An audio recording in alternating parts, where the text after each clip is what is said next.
Weet je wanneer ze zijn? Wanneer wat is? De Europese parlementsverkiezingen. Euromees? Geen idee. Bijna. Ja, ik doe bestuurskunde, dus ik zou het moeten weten, maar... In november of zo? 13 februari. Over een jaar? Het moet nog in dit jaar zijn? Ja.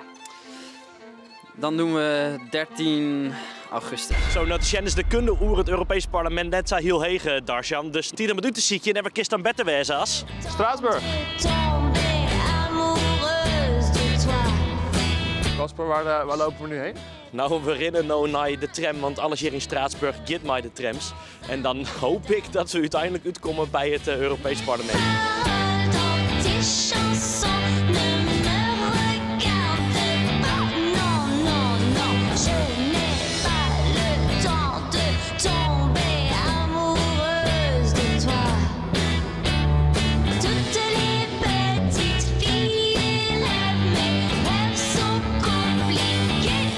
Darsjan, best een beetje taré, maar in Frans. Zoals Straatsburg, hè? Totaal niet. Tu parles le français dans le parlement européen. I can speak good English. En ik kan een beetje Fries. Dus Laat maar even zien, hoe is die reddersmaat Fries hier in het Europese parlement, ja? oh, al deze mensen. Het is echt bizar hoeveel mensen hier staan.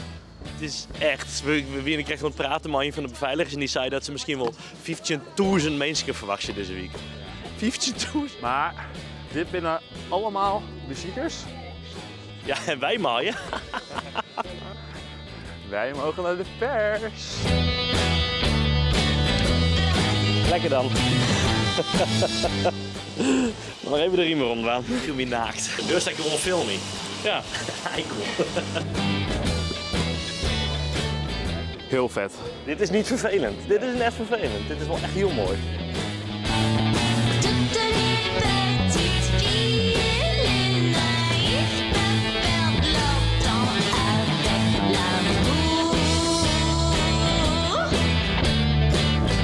Mooi. Friesland in het Europese Ja, parlement. we hebben het voen. Ja, Ja, hartstikke goed. ja. Mooi. Hebben je wat drok, Joert? We hadden smoor er ook. Ja, we hadden deze 3 dagen, na 2 hele dagen, hebben we 89 debatten. En 4 stemrondes, maar hele volle stemmingen. Normaal hebben we al nog 1 keer een stemming op een dag en nu bent het 2. Ja, alles moet nog even afgestemd worden in de laatste weken. Ja, 89 onderwerpen, Jerk. Dat is net bij alle jaar, denk ik.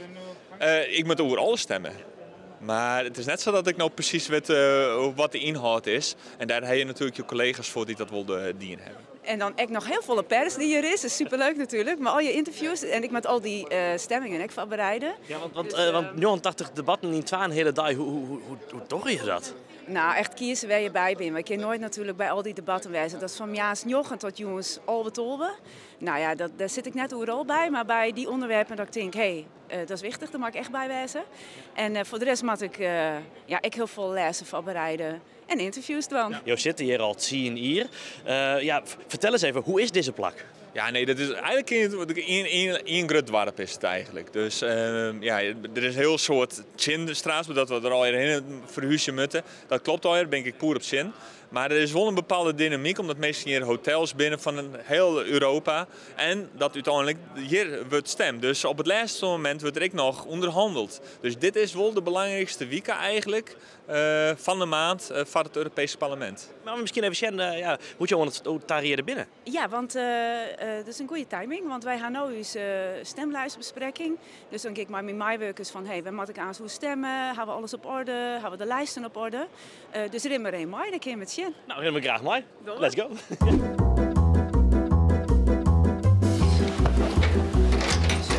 Het is eigenlijk een beetje een hotelsysteem. Ik denk dat ze door steeds op slot. Want het is natuurlijk, ja, je rent toe de meeste doen. Dus dit is het pakketje voor 12 uren waar we stemmen. En dan moet je bedenken dat we juist direct zo'n pakket gewoon hebben. Van een beetje nog een keer zo'n pakket en morgen ook nog zo'n pakket. Dus we vervelen u net. Nee. En, dus dit ben echt, ja, alle onderwerpen waar we op stemmen. Nou, Erwin, leidt me er eens even terug in. Dat is wel leuk. Dat zijn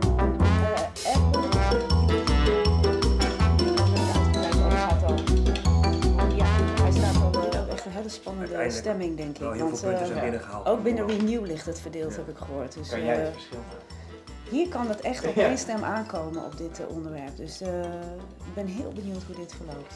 Maar nou ja, een plus. We gaan het zien. Volgens mij komt de stemming de haast on. Dus ik zou zeggen, pak gauw het grote pak papier maar. En liet het net vallen, hè? Want dat is hoe slim is, begreep ik. Ja, dat is wel mijn zware gebied. Ik had zo'n heel pakket papier. Die leidt precies op volgorde, want het gaat echt haast 12 seconden om stemknopje in te drukken.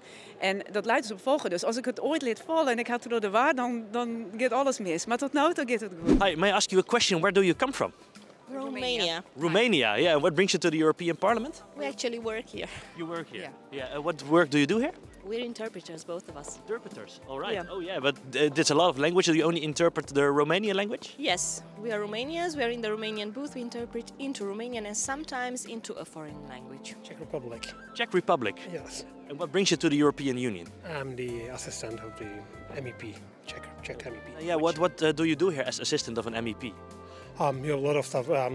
We have files about Mr. Polchak is member of the Environmental Committee, so we have a lot of files about natural resources and nature. So this is our main and regional development. Nederland. Van Nederland? Nee joh. Ja joh. Ja, ik werk af en toe voor een Europarlementariër. Ja. Mohammed Gahim van de PvdA. Ja. En wat doet u dan hier deze dagen zo? Werk aan een boek. En afscheid nemen van Straatsburg. Ja. Want het zit er nu zo ongeveer. It's Friesland. Did you ever hear about it? No, actually. No. Sadly, we didn't. It's its own region with its own language, and people over here. Language. It's Frisian language. Yeah. It's also spoken in Germany, for example. Yeah. And When you talk languages, you are automatically interested. So Yeah? that's why you are asking. the interpreters like languages. Yeah. Yeah. But you never heard of this language before? No, I heard of this language, but I didn't know that it was spoken So, yeah. there. Do you speak it? We speak it, yes. Tell us something. Waarom ben je hier bij het Europees Parlement? So you're here, you're here at the European Parliament, something like that. Yeah. Why are you here at the European Parliament? Okay, you see. But we have one little question, because we're also making this video for the youth in the Netherlands. They don't really vote for the European elections. When you can make, they shoot. Yeah, when you can make one flaming elevator pitch for about 5 or 10 seconds, why should they vote? Because their voice matters. Because they are young and they decide for the future. Who else can decide better than them? De belangrijkste wetgeving komt uit Europa. Voor iedereen, ook in Nederland. Dus ga in godsnaam stemmen. En stem vooral. Dat mag je lekker zelf bepalen. Because the European institutions, not just the European Parliament, but also the European Commission, have more and more influence on your life as a citizen of any member state. And with your vote, you are able to decide, co-decide about the future decisions. We stemmen in Nederland op de Nederlandse partijen en die komen hier dan weer mee in fracties. En die fracties die maken dan weer een soort van besluiten. Begrijpt ze het nog een beetje? Nee. Nee? Nee. Nou, maar als ze bigelijk stinken, D66 en VVD. Ja. De partijen die lezen in Nederland best wel wat uit en waar. Ja, behoorlijk. Ja. Maar die matten dan hier, komen ze dus in de Renew-fractie. Daar zitten dus alle partijen uit alle landen die niet een beetje in dezelfde hoeken zitten. Ja. Hetzelfde maar bigelijk ChristenUnie en CDA. Ja. CDA zit dan weer bij de Socialisten en GroenLinks bij de Grieën. Ja. En dus D66 en VVD die zitten in dezelfde fractie, dezelfde besluiten maken. Maar dat ligt toch heel erg ver uit elkaar. Hoe kunnen die mensen dan ooit een beslissing maken? Ja, dat klopt wel. Vanzelfs binnen die partij net het vierst van een waar voort. Maar ja, D66 maakt het wel eens wat progressievere besluiten als de VVD. En dat kunnen we wel eens bieden, want in commissies zitten dan echt weer verschillende leden van de Europese verzameling van partijen. Hè. Maar ja, het kunnen wel nogal wat uitmaken of bij D66-parlementariërs een besluit maken met de oer, ik neem maar, stikstof of VVD-parlementariërs. Maar houden die mensen dan wel hun eigen partijbeleid aan? Nou, dat weet Anja Haga van de ChristenUnie wel. Ja, dat gebeurt ook. Dus dan is het schön dat als bijvoorbeeld iemand van D66 onderhandelt hoe een onderwerp. En die komt met een resultaat wat voor D66 misschien heel acceptabel is, maar voor de VVD net. Dat binnen Renew, dat is hun groep, daar verschillend hoe stemt wordt. Dat ken ik nog wel. Dus het is just gewoon in die politieke groepen. Haast het liefst dat dat unaniem is, maar dat is net altijd zo. Dus uiteindelijk zit elke politicus er natuurlijk ook voor zijn eigen partij. En op eigen mandaat nemen we dat. Dus hij zijn eigen politieke verantwoordelijkheid. Dus je schuwel naar de groep, maar uiteindelijk maakt je zelf de kaart van stem ik voor of tegen. Darsja, nou binnen we hier een paar dagen, maar verneemt nou echt verschil met de Nederlandse politiek? Ja, ik kom daar niet zo heel vaak, ik ben er eigenlijk nog nooit geweest. Maar het enige wat ik me wel kan voorstellen is dat het hier iets meer op inhoud is en iets minder op de waan van de dag. En dus daarom ook iets meer gezeur en minder gezeur en gezanik, zeg maar. Want hier wordt heel lang gewerkt aan uitstekende wetgeving. Ook wel eens aan wat mindere wetgeving. Maar het gekrakeel in Nederland en de aard van de debatten in Nederland, het geschreeuw, daar heb je hier een stuk minder last van. En hier is het dus veel serieuzer. En dus gaat er veel minder aandacht uit van de pers, waarop jullie gelukkig een goede uitzondering zijn. Minstens vandaag. Ik heb wel het idee dat politici in Nederland, in de Nederlandse politiek, wel wat benaderder binnen. Of zo. Voor het gevoel staan die wat dichterbij. Ja, en daardoor weten mensen ook niet zo goed hoe het hier in Europa werkt. Maar wat ik nog steeds heel erg gek vind, is dat er heel veel mensen zijn die de Europese verkiezingen minder belangrijk vinden dan de Nederlandse verkiezingen. Terwijl ook hier constant wordt benadrukt dat eigenlijk alle onderwerpen waarop we in de verkiezingen in Nederland campagne hebben gevoerd als partijen, eigenlijk allemaal hier worden besloten. Ja, want Jan Huytema die zei ook al van soms ben ik hier wel heel invloedrijk van mijn gevoel. Europarlementariërs, ik heb dat zelf ook ondervonden en dat is misschien een beetje onbescheiden. Hij heeft misschien wel meer invloed dan dat je denkt. Meer als een Nederlandse politicus. Zo ik zei ze van wel.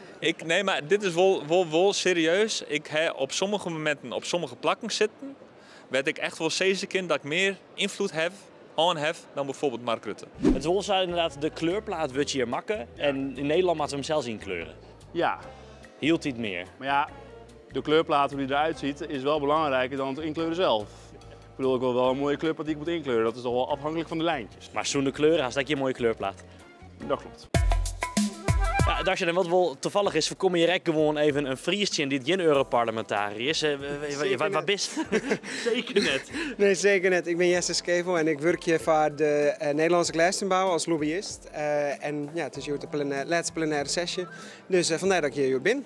Maar wat doe je dan als lobbyist hier bij het Europees Parlement? Nou, er zijn een paar belangrijke wetsvoorstellen voor de Glijstenbouw, voor de Nederlandse Glijstenbouw, maar ook voor brede Nederlandse tuinbouw op de agenda. En daar willen we hier de finale klap op doen. En dan proberen we toch nog maar een paar Europarlementariërs te praten over de zorgen, over waar de belangrijkste punten is. En dat is ideaal om dat hier te doen, want iedereen is er. En als nou zelfs mijn die vreugde praat zien in omjouwing, als dan eigenlijk dat zij heel goed weten hoe dat hier nou al jaar rint? Nee, want en het is ook best wel ingewikkeld. Het werkt heel anders als in Den Haag. Het had volle meer verschillende trappen.